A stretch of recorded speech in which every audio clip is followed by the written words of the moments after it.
উৎসবের দিনে হঠাৎ বিপত্তি, আতঙ্কে শিলিগুড়ি। ঈদে মিলাদুন্নবী উপলক্ষে শহর ভরে উঠেছিল আনন্দের স্রোতে। আওয়াজ, স্লোগান, ভক্তদের ভিড়, সব মিলিয়ে উৎসব মুখর পরিবেশ। কিন্তু ঝঙ্কার মোড়ে সেই আনন্দ মুহূর্তেই পরিণত হলো আতঙ্কে। শোভাযাত্রার মাঝে হঠাৎ ভেঙে পড়ে সাউন্ড বক্স এবং ট্রাসের কাঠামো।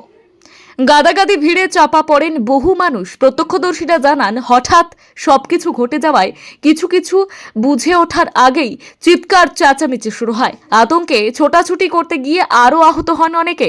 সবচেয়ে বেশি চোট পেয়েছে এক শিশু। তড়িঘড়ি তাকে শিলিগুড়ি জেলা হাসপাতালে নিয়ে যাওয়া হয়। প্রায় 40 জনেরও কম বেশি আহত হয়েছেন বলেই জানা গিয়েছে। কয়েকজনের অবস্থা আশঙ্কাজনক। স্থানীয়রা ক্ষোভ প্রকাশ করে জানান, এত বড় শোভাযাত্রার জন্য পর্যাপ্ত নিরাপত্তা ব্যবস্থা নেওয়া হয়নি। তাদের দাবি, উৎসব আমাদের সবার, কিন্তু নিরাপত্তা থাকলে আজকের এই দুর্ঘটনা ঘটতো না। উৎসবের আবহে ঘটে যাওয়া এই বিপত্তি যেন ছায়া ফেলল আনন্দের আকাশে। এখন শহরবাসীর একটাই আশা, ভবিষ্যতে যেন ধর্মীয় উৎসব নিরাপদ এবং শান্তিপূর্ণ পরিবেশেই পালিত হয়। ব্যুরো রিপোর্ট, খবর শিলিগুড়ি।